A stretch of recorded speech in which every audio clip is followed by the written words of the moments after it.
5 years later, and we're finally releasing this film. Clear Sky, this is a project that the co-founder of Art of Documentary, Michael, and I have been working on now for over 5 years. Actually, before Art of Documentary was ever even made, we started on this film, and it's been grueling, but it's taught me a ton, not only about cinematography, but Mike's gonna share some of his insights on directing, but I've truly grown as a documentary filmmaker through this. And as always, I wanna give you what I'm learning on set up to the minute with filmmaking.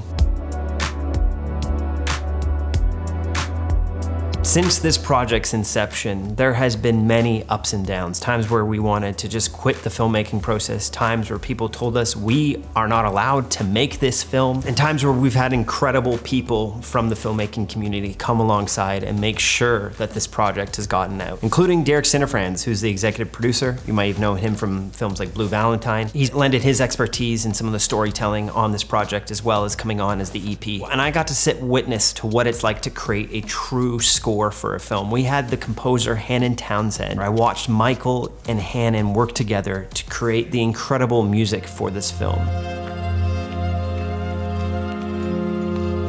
Hannon Townsend has worked extensively with Terrence Malick on his films, and he lent his musical expertise, which created one of the more powerful scores that I've ever gotten to listen to. And it's so exciting that it's actually in one of our films. But let's jump right into this. I want to give you some tips that we have been learning working on this 5-year process. And as I mentioned, I'll be bringing Michael in.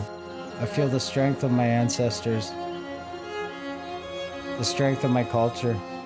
The first tip, and this one may seem obvious, but it's prepare for multiple interviews. I think a lot of people just do one interview for their documentaries. Even if it's a short documentary, you should think about talking to your character throughout the process. People's feelings and emotions change. People evolve. I've always said that the best part of a film is getting to see the change in a character. And that's always gonna be more powerful when we actually get to see it unfold on camera, but sometimes you do need to sit someone down and process what they're experiencing. Our first interview started just one night out on the street with Clear Sky, using the available light on our FS7 under a street light. And then from there, we actually did sit-down interviews. And there was many other moments throughout the film where Mike, the director, would talk with Sean, and they would get these small little interviews throughout the project. Number 2, handheld is a decision. I've often touted that we love handheld filmmaking, that it's one of my favorite ways to shoot, but these days I'm actually kind of tending to lean towards more locked off shots. And there's times in this project when we would just lock off the camera, and there's times we would shoot handheld. But know that handheld isn't just a style.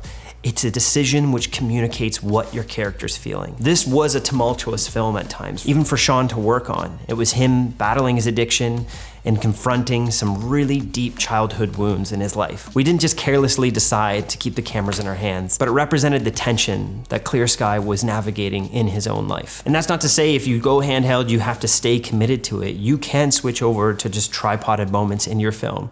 But know when that camera comes off that base plate and it is in your hands, it is communicating something. How the camera moves through the world of your film will communicate more than just sometimes the images that we're seeing. My next tip is transcribe your footage. Don't just live in the edit bay looking at all the content. And he started peeking around.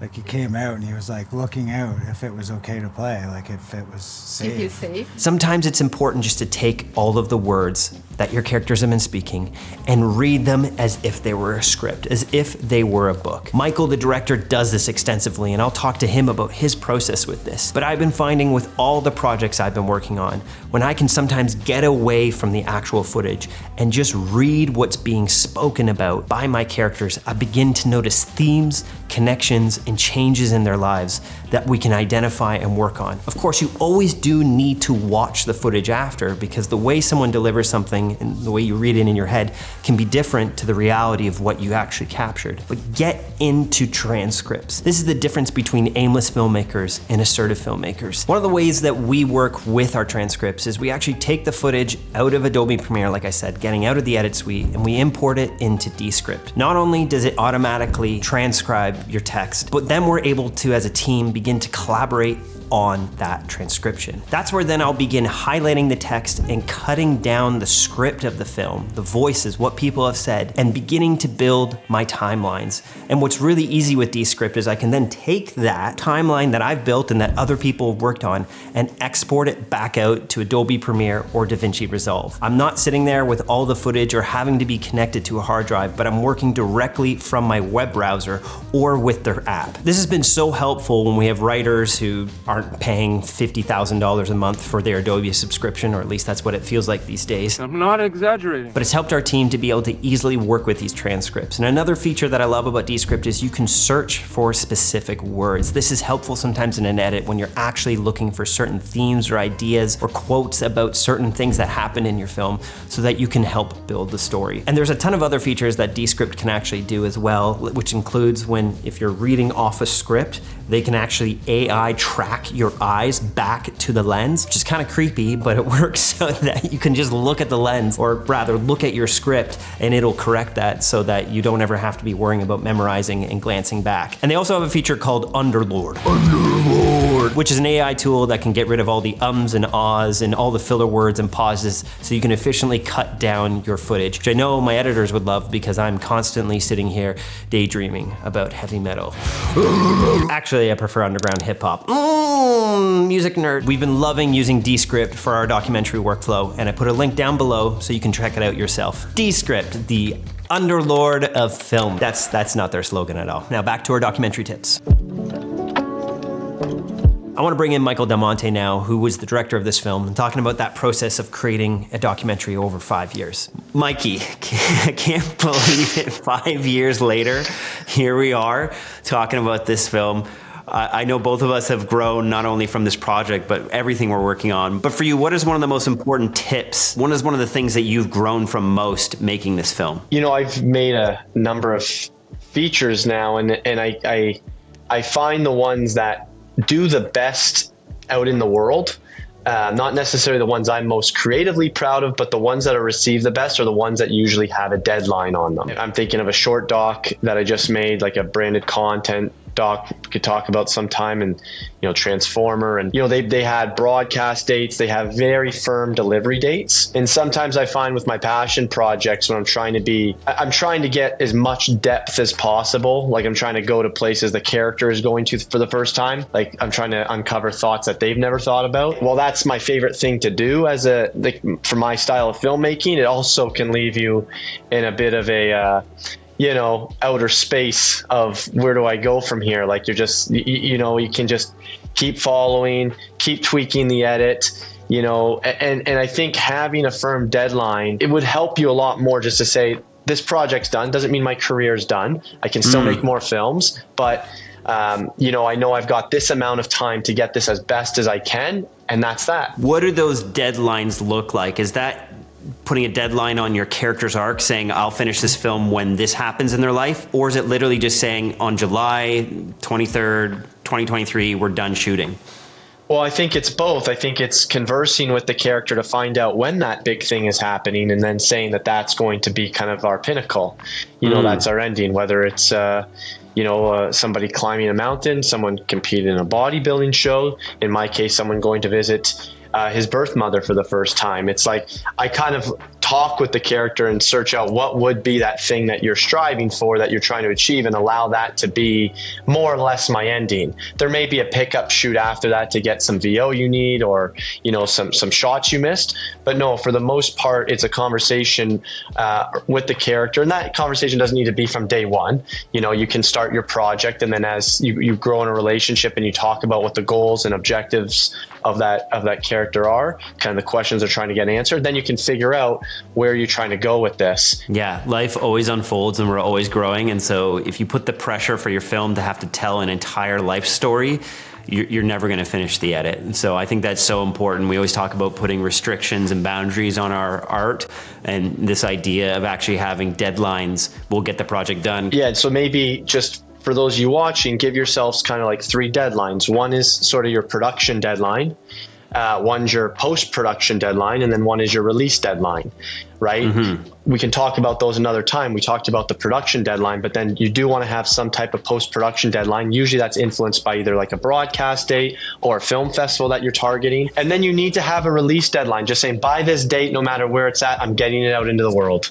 You know, I'm not going to go 2 years without, without it being seen by people. You owe it to, yourself and more importantly, your character. And so I think it's important to kind of think about that production, post-production, and the release deadlines. Amazing. We just had this meeting with our team. We've been working on the Cinepath Pro course, our new cinematography course, for so long. We just said, okay, May 13th, it has to go out. No more delays. We could work on this forever. So those deadlines are the key to actually getting your creative projects out there. And that's actually part of the discipline of being an artist. So thank you, Mikey. We'll be doing more with Mike in person in the studio, breaking down this whole film, talking about your feature-length projects or short documentaries. We got lots more coming up of that, and a lot of these videos too will also be in AOD. But we'll talk soon, Mikey. Thanks, Mark.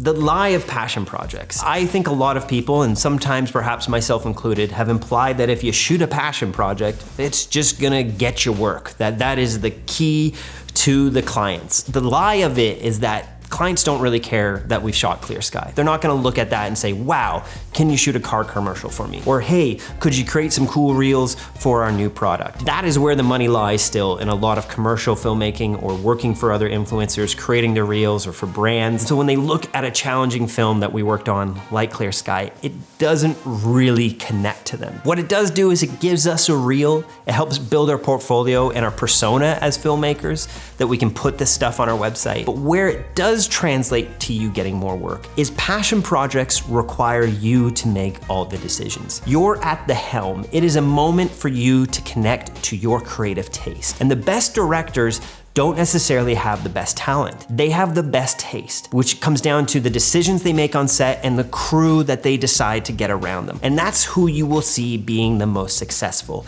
Clients hire you as a director, as a creative, because they say, you have better taste. You know what to decide to make this look the best, tell the best story, and be at the cutting edge. And I think without passion projects, you won't ever exercise that part of your creativity. I can promise you, going out and shooting something on your own, editing it and uploading it will really make you decide, what do I like? And it takes time to learn that taste. So what I want to encourage you is to keep making passion projects. They will unlock your creativity and they will make you more hireable for your clients. Now, if you want to learn how to do branded documentaries and bring that passion to clients, we have a whole section in our Create and Earn course that breaks down this step-by-step from the questions you should be asking, to the pitch decks you should be creating, to what you actually shoot in the end. Art of Documentary is here to help you connect that passion to your creativity. Thank you for everyone who's part of AOD. If you want to join it, we have a link below. Happy to answer more questions. Big shout out to Descript for sponsoring this video. Check them out. As I mentioned, it's a big part of our doc workflow. And thank you for watching this monstrosity of a lesson. We'll see you on the next one.